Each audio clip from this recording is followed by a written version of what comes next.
Hello, my name is Peter Parfitt. Welcome to the Newbrick Workshop. Now, I've had a petrol-powered lawn scarifier made by a company called Elliott for many years, but it's getting a bit old, a bit like me, I suppose, and it's time to replace it. But I found it really difficult to start, and it's been maintained, and I inquired how much it would cost to service it. It was going to be about £180. And then I thought, well, is it worth it? Then I could buy a Stihl battery-powered scarifier, which I've got behind me, which uses the same batteries as all of my other Stihl battery-powered tools. Now, I bought this from APS Garden Machinery here in the UK, and I paid the full price for the machine, no favours. And this is what was delivered. There's the machine itself, and it comes with a bit of carrying handle you've got to assemble. I'll show you how to do that shortly. It comes with the catcher bag, and it has not only the tines that are fitted, which you would see in a normal scarifier, but it's also got this sort of moss or thatch remover tine here, and you can swap them over, but more of that later. And of course, you've got an instruction booklet which is written in 758 different languages, including Klingon, and that's why it's so big. Now, this machine uses the AK battery, which is 36 volts, and it's a 900 watt machine, and they recommend you have the AK 30 battery. Now, I've got one of those already, so that's good, and that's why this machine was relatively cheap at just over £200. And there's the battery compartment there. There's a height adjustment which you can use when you're operating the machine. The handle is in three pieces. This alternative dethatching tool is also very easy to fit. Just follow the instructions in the book. Now, when the machine is delivered in its packaging, the tine roller, which is this one here, is just in this carrying position here, and you must remove this and get rid of the cardboard. It has its own little screw cap here, which would be put on if you were taking the main scarifying roller out and wishing to install this one. It's very simple.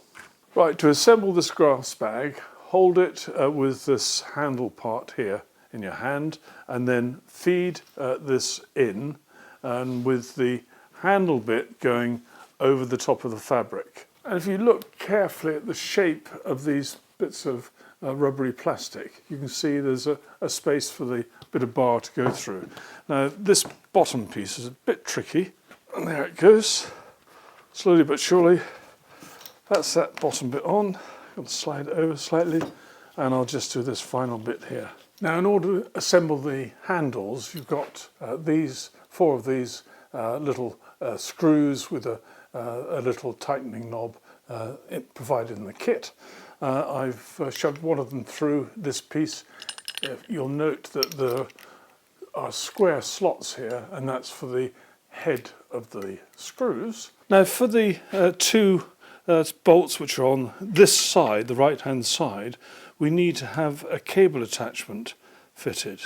And it's this little black piece of plastic, so that goes in first.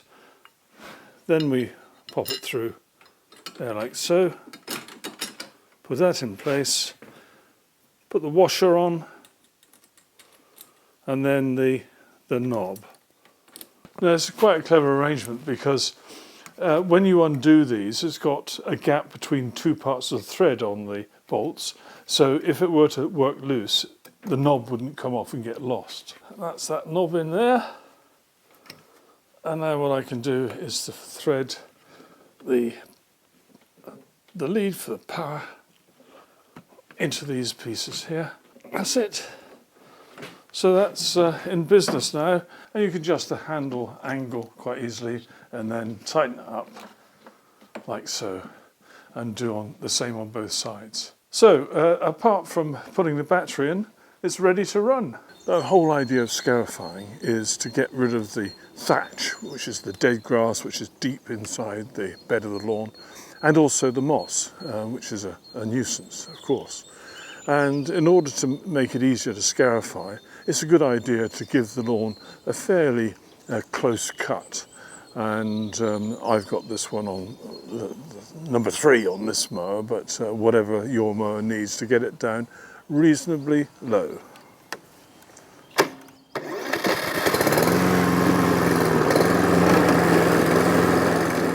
Now in this bit that I've just done, I pick up a handful of what the mower was unable to pick up, and it's a mixture of thatch and moss. There's a tiny bit of grass there, but not much. And this is what we're trying to get rid of. Get rid of all of this, scarify, make sure it's all gone, and then the real grass, which is in here, has a really good chance of recovering, growing strong, and then looking like a proper lawn.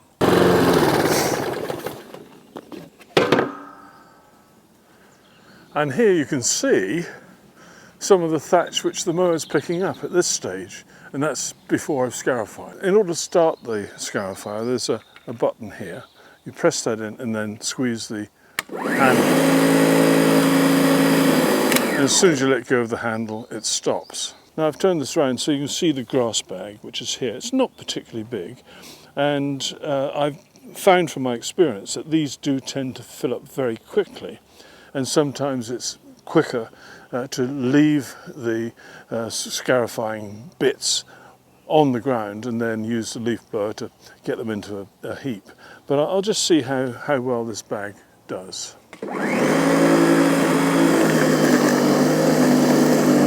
Almost straight away, I've virtually filled this bag. It's absolutely full, and I've only done about 8 feet. So I'm not going to use the bag. I never have done in the past with other machines.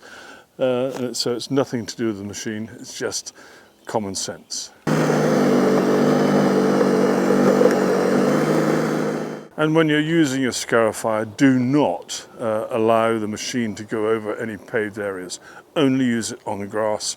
Otherwise, those tines, which are going around quite fast, can get blunt or even get damaged.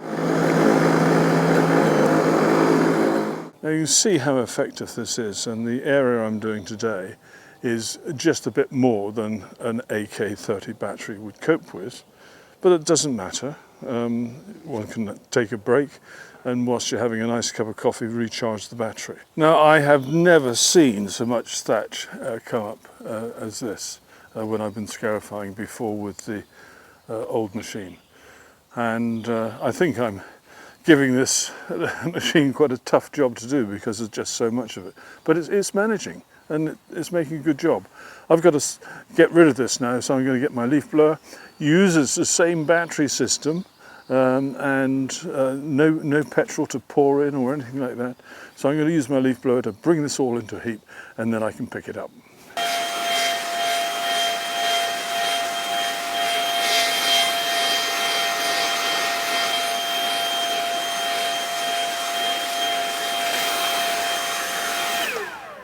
And when you've got as much as this, get yourself a pair of these things. I don't know what they're called, grabbers I suppose. I think they were about £18 from Screwfix here in the UK. And you can pick up lots in one go, get it in your bin or sack, whatever you happen to be using. Look at that. That is amazing. And if you don't have a garden waste collection bin, then you can always use one of these dumpy bags and take it to your local recycling centre. But there is another way you can deal with this, and that's to take it to your compost heap. Now I've already done this section going this way, and I've then gathered up all the moss and stuff, and it's a good practice to then do it in the opposite direction, in other words at right angles to it, and then pick that up. And after that, you should be able to then treat the lawn as you would normally, just mow it from time to time. This particular patch and the patch just behind me, we've never ever scarified, and so it's quite a challenge. And if you have a bit of lawn like that, don't be disheartened. Start by doing it twice a year, once in April and once in October, and get it manageable. And then after that, you should be able to do it just once a year, and it'll be fine. So this is coming up really well. Very impressed with this machine. Now, if your lawn is really bad, don't make the machine struggle. use the height adjustment so you're not taking quite so much off at a time. And that way you'll find it's more efficient and it'll leave a better job.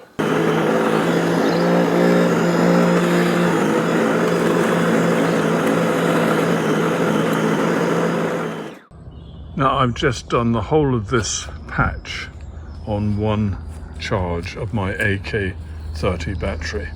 It's still got a tiny bit of juice left in it, but not much. But this is quite a sizable piece of grass, and I'm going to measure it and I'll let you see the area that I've just done. Many thanks for watching. Take care. Bye-bye.